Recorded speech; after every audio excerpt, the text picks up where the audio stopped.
Lions often face prey that can match or even outpace them, yet they still bring down zebras on the open savanna. That's the paradox. Even when speed is against them, lions still win. The secret isn't raw power or luck. It's the way they use teamwork, stealth, and the landscape like pieces on a chessboard. Every ear flick, every pause, every shift in position can tip the balance between a meal and an empty stomach. As we watch closely, you'll see that survival here isn't just a race of legs. It's a contest of timing, and speed alone won't decide it. Here's the puzzle known as the speed paradox. Both lions and zebras are capable of bursts around 35 miles per hour. But how they use that speed makes all the difference. A lioness can only hold top speed for about 300 feet, much like a sprinter who fades after one explosive dash. Zebras, on the other hand, can keep running longer. If the hunt were simply about endurance, the zebra should always win. Yet on the savanna,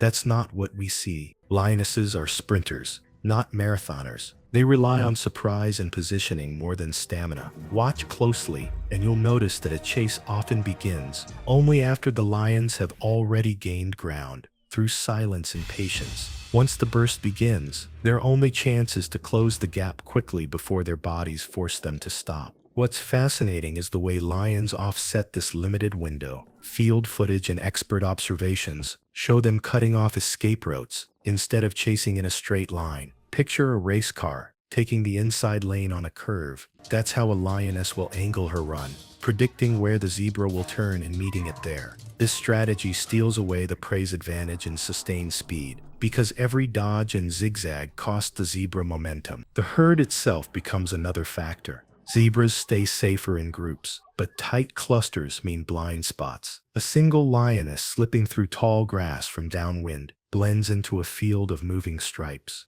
And when the first zebra bolts, the whole herd surges together, sometimes straight toward where other lions are waiting. What looks like chaos is often a setup, with the pride taking advantage of the stampede to corner the most vulnerable animal. Lions time their sprint to that exact moment, the break in the herd, the stumble in the panic. They don't need to catch the fastest zebra. They only need one that strays from the flow. So how do they actually turn a stampede into a trap? We'll break down the ambush. Next, watch for the small signals the pride uses to strike at just the right second. The art of the ambush begins long before the chase. Lionesses start with silence, moving in sync without roars or growls. They rely on subtle signals, most famously an ear flick. One flick tells others to spread, another can mark the instant to attack. Notice the ear flick. It's a real documented signal that helps the pride coordinate their final move. Zebras have eyes placed high and wide, giving them near all-around vision, and their ears twist constantly to catch faint sounds.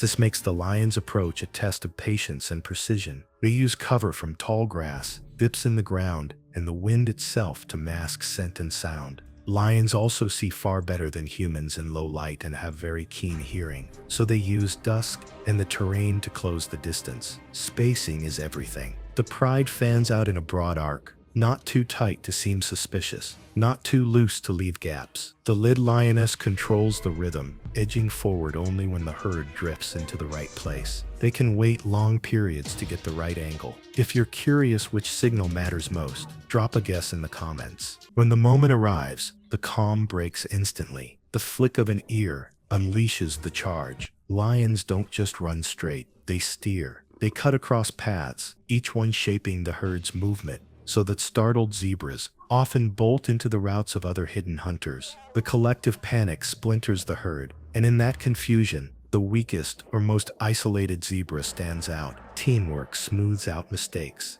If a zebra slips through a gap, another lioness pivots to close it. Think of it like redirecting water through channels, each lion shaping the flow until the current forces one animal away from the rest. The goal is never outright speed, but shaping movement until there's no safe line to escape. All of this coordination funnels toward one critical moment, the leap. The hunt now shifts from strategy to impact, where physics and raw precision decide the outcome. Where the lion bites matters just as much as how it grabs. Instead of risking the thrashing legs, lions aim for the throat. A precision bite across the windpipe shuts off air and ends the struggle faster. This tactic conserves the pride's energy far more effectively than raw force. Miss the throat by even a small margin though, and the chance at a kill vanishes. The zebra might slip free, leaving exhausted hunters behind. These final seconds rarely involve a single lion. Teamwork transforms chaos into coordination. While one lion pulls at the hindquarters to still the kicks, another goes for the neck. It looks improvisational, but it isn't. Cubs spend years rehearsing these roles through play, tagging,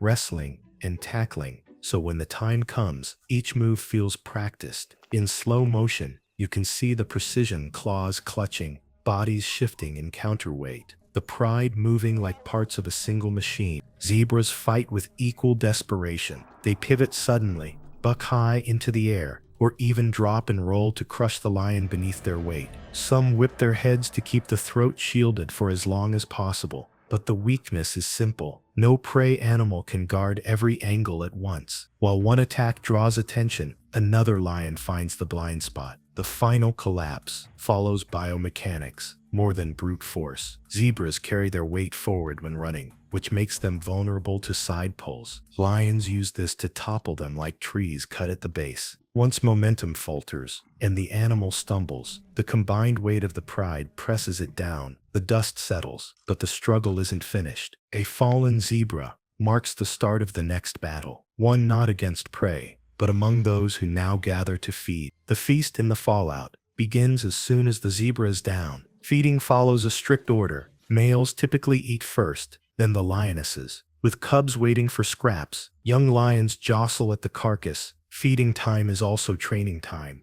This hierarchy keeps order, but it means the smallest risk going hungry. A single adult zebra can provide up to about 350 pounds of meat, enough to feed a normal pride for days. Lions eat in stages, starting with the nutrient-rich organs before moving to muscle and bone. They'll often drag pieces into shade to slow spoilage, and little is wasted. Even hooves and hides serve a purpose, giving cubs practice strengthening their jaws. Scavengers soon take notice. Jackals keep their distance at first, watching for an opening. Vultures cluster in nearby trees, their numbers growing with every hour. Lions push them back when they get too bold, but rarely spend the energy to chase them away for long. What lions leave behind quickly becomes a meal for others, showing how one kill ripples through the food chain. Taken together, the feast and its aftermath keep both species in balance. Lions rely on these kills to sustain the pride. Zebras respond by tightening defenses, forcing lions to adapt in turn. Each side evolves with the other, shaping behaviors and strategies in a continuous exchange. And it's in this cycle that we can see something larger at work. The way survival depends not only on strength, but on strategy woven into every encounter.